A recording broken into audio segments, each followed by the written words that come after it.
Welcome to Writer Pants on Fire, where authors talk about things that never happened to people who don't exist. We also cover craft, the agent hunt, query trenches, publishing industry, marketing, and more. I'm your host, Mindy McGinnis. You can check out my books and social media at mindymcginnis.com, and make sure to visit the Writer Pants on Fire blog for additional interviews, query critiques, and more at writerpantsonfire.com. If the blog or podcast have been helpful to you, or if you just enjoy listening, please consider donating. Visit writerpantsonfire.com and click Support the Blog and Podcast in the sidebar.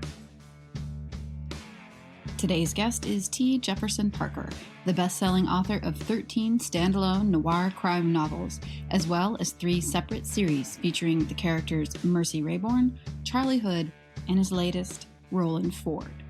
He joined me today to talk about knowing when it's time to create a new character, as well as the bittersweetness of leaving an old one behind.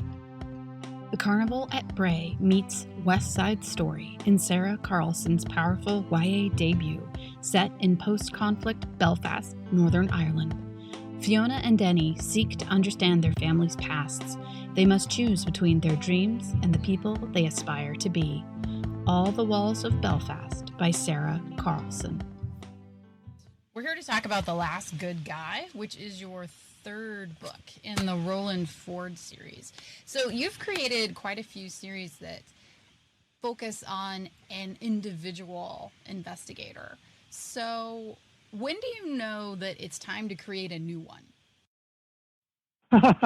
Good question. Yeah. I have written, I guess, 3 series now about different heroines and heroes. I feel like sometimes the character has reached her or his maximum level of entertainment value. They want their job to be done. They have, reached a point in the series of books where the reader will feel satisfied that they know that character well enough, and it's time to, move on to another one.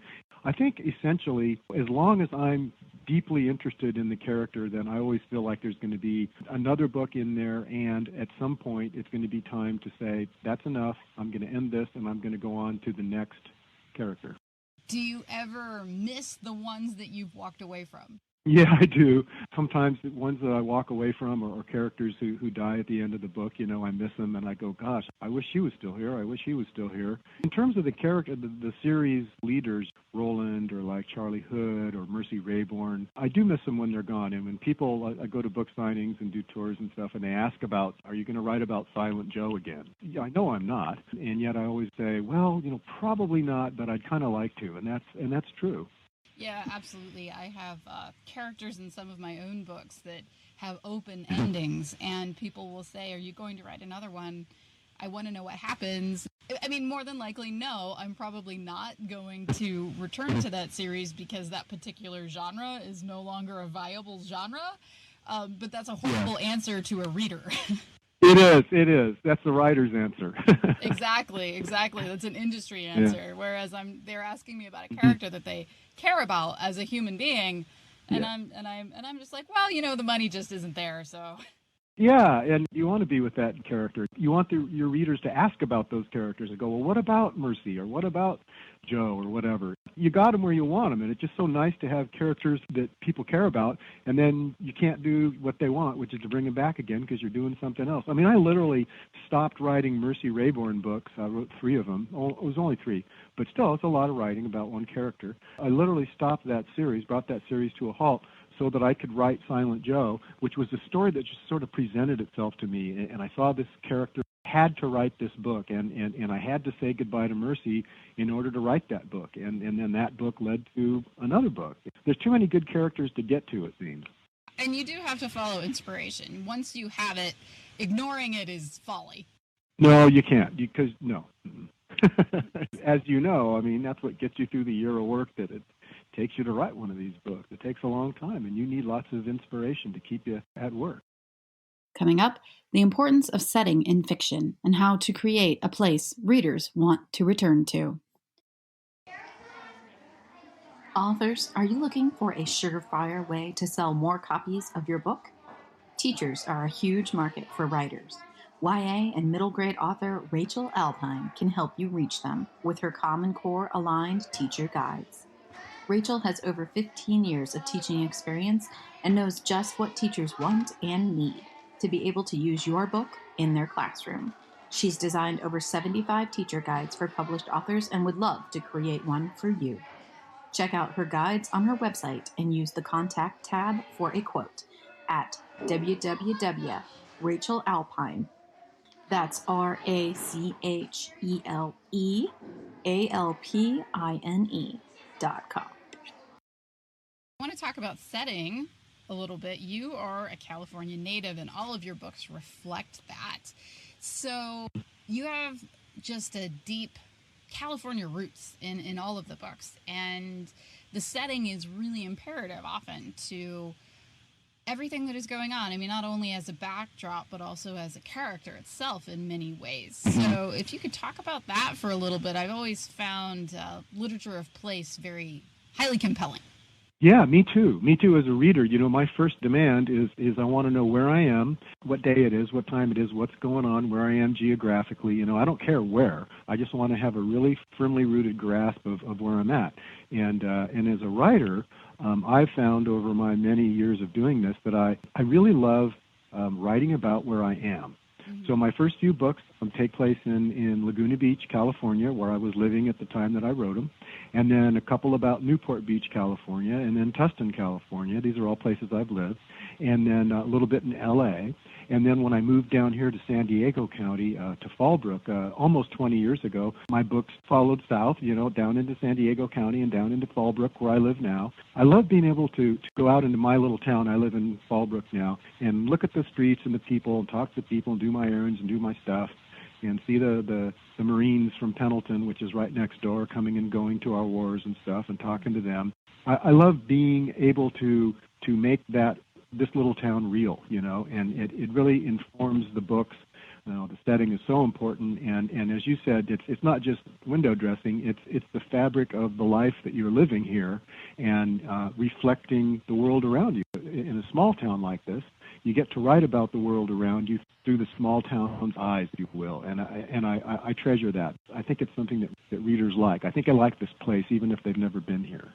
I'm from the Midwest. I'm from Ohio. It's interesting to me how often I see country life, especially the Midwest and also Appalachia, represented completely inaccurately. You say California, and at least as a Midwesterner, you automatically have an idea, and it might be wrong. So do you see California, or especially small town California, represented inaccurately in books, movies, television? Yeah, good question. You know, California is really a whole bunch of little tiny microcosms all same place at the same time. My California, if you will, Fallbrook, okay, it's San Diego County, 37,000 people. We call ourselves the avocado capital of the world, proudly. And we have lots of citrus and avocados and commercial nurseries. It's a fragrant, floral little place, woodsy. Homes are kind of tucked away, and it's very much a mom and pop town. It's not a bunch of franchises. Joe's Hardware, bicycle shop that specializes in bicycles and vacuum cleaners. And it's this quirky little world that I live in, you know, which is completely unrelated to Los Angeles, even though Los Angeles is only an hour and a half drive from here. So to answer your question, I think a lot of the writers I know are neighbors. I know Don Winslow, and I know Mike Connolly, and I know Robert Craze. And those guys write about their little pockets of California, I think, really brilliantly. So I don't often read a novel that I go, oh, God, that's nothing like it really is. I think for the most part, people writing about California are getting their little portion of it. Well, I was usually wrong. And I say that is like from a really small town, like population 2,000. When I see it represented, and I'm a farmer's daughter, grew up farming. Farming is never right, ever, in the movies. I have a huge problem with the way cornfields are represented. They love the way it looks, but they're never doing it right. The cinematic shot of the green corn is beautiful and everyone loves it, but they're never interacting with it appropriately, like ever. That's a crack up, Mindy. You know, my mother was a farmer's daughter, only child, and she grew up in Kenton, Ohio. Grandma and Grandpa May, Elmer and May, we're corn farmers, so I know exactly what you're talking about in the cornfields and stuff. There is really nothing quite like a cornfield when you're out in it. Basically, you know, they have animal wranglers and gun wranglers for movies. They need to bring a farmer in sometime. They should. They should. They should, because they're doing You could go Hollywood. Alaska guy. The book features white supremacy. So it's timely, but unfortunately it's also evergreen. Did the news cycle inspire you at all with this, or was this an idea that had been cooking? You know, it's an idea that had been cooking forever in my little brain pan, and I've written about it before. I kind of hatched this book around the time the Charlottesville protests turned deadly. Mm-hmm. I've always been interested in hate and, white supremacy and any version of that kind of thinking. Growing up in Southern California, weirdly enough, Southern California is correctly known as a liberal bastion, but back to the idea of little microcosms living together, there's a long and sort of infamous string of white supremacists who have lived and operated and agitated from Southern California, from San Diego County, where I live, from Fallbrook, where I live. I mean, there's a notorious one. Yeah, I've always been interested in those people and what they do. They make great bad guys, and what they're doing is timely. Unfortunately, it is evergreen now. I mean, they're up to it again. Just open the news and check it out, and there they are. I'm curious about your research. So when you're researching something that is obviously difficult, you have a duty as a writer to get into the mind frame of even your villains. Yeah. So, how does that research work when you're dealing with something that is, uncomfortable? I don't feel uncomfortable when I brush up against those kind of people and those kind of ideas. Some people scare me. I've been to supermax prisons and talked to people in those prisons, and they scare the living daylights out of me, and there's bars between us.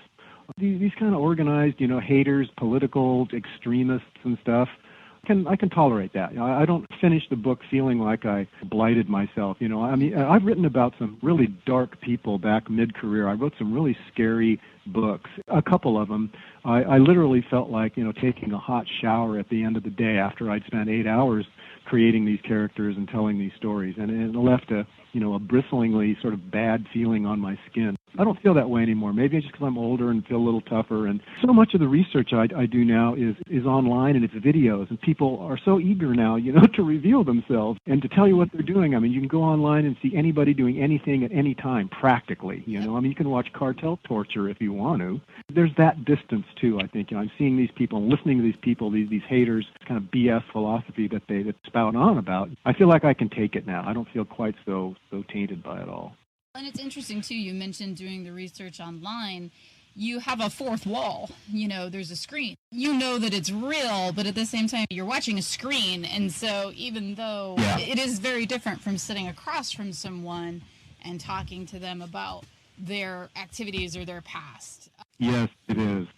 I think it's interesting talking about dark topics and diving into the research. My most recent book is about the opioid crisis. So I'm like, hey, we've got the internet, and boy, you're right. You really can find anyone doing anything. I did so much research and was simultaneously highly alarmed at how easy it was for me as a novice to learn so much about how to do step-by-step YouTube videos about how to tie off and find a vein, and so grateful for those as a writer, and yet disturbed as a human.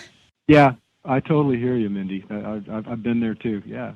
And people, ask me similar questions. How do you write such dark topics? The truth is, it doesn't bother me either. And so when I answer the question that way, sometimes I'm like, oh, do I sound a little off now? It doesn't bother me at all. You can't really say that, and it's not quite true, but I know what you mean. You're a reporter in a lot of ways. I think all of us novelists, we're creating stories. At heart, we're kind of journalists, and we kind of have a cold eye for the facts. Yeah, very true. I feel very much more like a funnel than anything. Things pass through it. They don't stay inside. Lastly, what has changed in publishing over time and how to stay invigorated as a writer. Make your pages look professional with Vellum. Margins, headers, page numbering, font, line spacing, all happen automatically with every book you create. Generate ebooks for Kindle, Apple Books, Kobo, and others, or deliver a beautiful print book to your readers. Visit tryvellum.com/pants to learn more. Vellum. Create beautiful books. So you have been publishing for quite a while, since the mid-'80s, is that right? Yeah, 85, exactly. 31 years worth. You have been writing and publishing for a really long time. What has changed for you, like, in the industry? The industry. This is writer to writer now, huh? Yeah. The internet has revolutionized the world, really, and certainly our jobs of, the research that we do changed immensely. I guess more specifically, though, I'm proud to have seen novels especially, but books in general, have survived the digital age. We're still writing and we're still reading, and Kindles did not take over the world, and even that's still reading, and in spite of the mountains and mountains of entertainment that you can get streaming and in TVs and in movie theaters, in spite of all that, much of which is really quite good, our little books hang in there, and they survive, and they move people in ways that only books can. I'm proud to be a part of the genre that I write in, the noir and the crime writing that goes back, maybe all the way back to Edgar Allan Poe, if you believe the scholars. I think books have weathered the great storm, and books will be with us forever. I agree. I mean, we started with oral storytelling, passing it down, and, we're still here. From the creative end, do you ever get tired? Are you ever worn out? Yeah, I get tired, but I got to admit, Mindy, I really kind of like what I do. Mm-hmm. I always tell students this, young people, writing, if you want to be a writer, don't forget that writing should be fun. Mm-hmm. And I don't mean fun all the time. I don't mean fun all day. I don't mean every day. But I mean there has to be a point where you write a sentence and you sit back and look at it and go, that is a good sentence. And I take satisfaction in doing that, and a good sentence becomes a good page, and a good page becomes a good chapter. And the draw of creativity, that funny state you get in as a writer where you're funneling, just like you said, you're funneling things from the outside, mashing it through your brain, and then your fingers, and then onto the screen, and then onto the page is really kind of magical. And I like that a lot. It's exhausting for me, get to the point where I can begin writing a book. The hardest part of writing for me is not writing. When I'm sitting around trying to hatch a story idea, make a story work, in my brain, and okay, I know I got Roland, and he lives here in Fallbrook, and he's going to get another case, and, what's it going to be? What am I going to do, and I'll spend weeks and months in that weird state. You probably do, too. You're waiting for the story to coagulate just enough so that you can begin writing it. And once I begin writing, then I'm pretty happy. Yeah, it's true. I get tired of being behind my screen so much, almost in a meditative state when you are writing.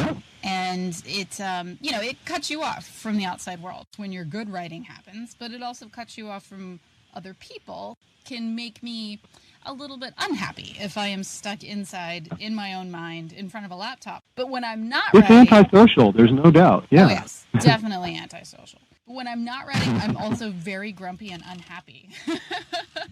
Oh, there you go. Can't win either way. No, you have to get it out, or else, it'll explode. So it's just a process thing for me, and it sounds like it's similar for you. So I'm going to let you go because I know you've got another interview lined up.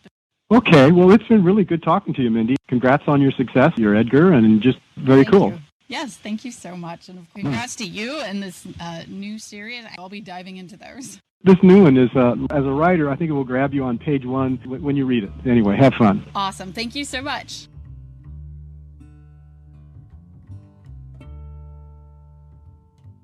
Writer, Pants on Fire is produced by Mindy McGinnis.